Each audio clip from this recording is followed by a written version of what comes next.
नमस्कार. अमरावती विभागीय संदर्भ सेवा रुग्णालय येथे कर्णरोपण शस्त्रक्रिया झालेल्या 2.5 वर्षीय बालिकेने प्रथमच आवाज ऐकला. रुग्णालयात तिला बाह्य स्पीच प्रोसेसर यंत्रणा जोडण्यात आली आणि त्या क्षणी उपस्थित सर्वांच्या चेहऱ्यावर अपार आनंद झळकला. चांदूर रेल्वे तालुक्यातील ही बालिका जन्मजात मूकबधीर होती. ऐकू आणि बोलू न शकत असल्याचे पालकांच्या लक्षात आल्यानंतर तिला अमरावतीतील सुपर स्पेशालिटी हॉस्पिटलमध्ये दाखल करण्यात आले. आवश्यक सर्व तपासण्या पूर्ण झाल्यानंतर 9 नोव्हेंबर 2025 रोजी कर्णरोपण शस्त्रक्रिया करण्यात आली. सुपर हॉस्पिटलचे वैद्यकीय अधीक्षक डॉक्टर अमोल नरोटे यांच्या मार्गदर्शनाखाली इंदिरा गांधी शासकीय वैद्यकीय महाविद्यालयाचे ENT विभाग प्रमुख डॉक्टर जीवन वेदी, सुपर स्पेशालिटी हॉस्पिटलचे OSD डॉक्टर मंगेश मेंढे यांनी ही शस्त्रक्रिया यशस्वीरित्या पार पाडली. शस्त्रक्रियेनंतर 21 दिवसांनी जखम पूर्णपणे बरी झाल्यानंतर पुढील टप्प्यात स्पीच प्रोसेसर बसविण्यात आला. या बालिकेने यापूर्वी कधीही आवाज ऐकला नसल्यामुळे शब्दांची ओळख किंवा उच्चार करण्याची क्षमता नव्हती. आता तिला नव्याने आवाज ओळखण्यासाठी आणि प्रतिसाद देण्यासाठी स्पीच थेरपी आणि श्रवण पुनर्वसनाची आवश्यकता असेल. पूर्णपणे बोलण्यासाठी सुमारे 1.5 ते 2 वर्षांचा कालावधी लागू शकतो, असे डॉक्टरांनी सांगितले.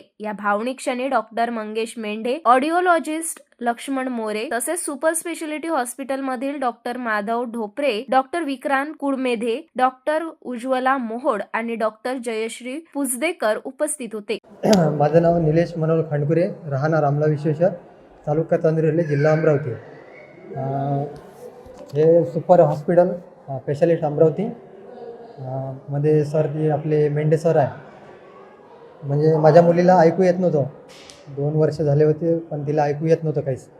मग आम्ही ते इरविनमध्ये गेलो, जिल्हा सामान्य रुग्णालयामध्ये, आणि तिथून आम्हाला इथे पाठवलं म्हणजे सुपर स्पेशालिस्टमध्ये जे आपले सर आहे, विशेष कार्यकारी अधिकारी साहेब डॉक्टर मेंढे सर, यांनी आम्हाला नंतर मग ते श्री लक्ष्मण मोरे सर आहे नवाते प्लॅटवरचे, ते म्हणत होते का बा हे हिला ऐकू येईल, बोलू पण शकते, पण तुम्हाला ते सर्जरी करावी लागेल.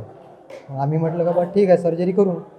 सर्जरी केल्याच्यानंतर आमची सर्जरी 11/11/2025 रोजी सर्जरी झाली. आणि त्याच्यानंतर आज दिनांक 11/11/2000 म्हणजे 1 महिन्यानंतर आम्हाला हे मशीन मिळाले आणि स्विच ऑनचा चालू झाली.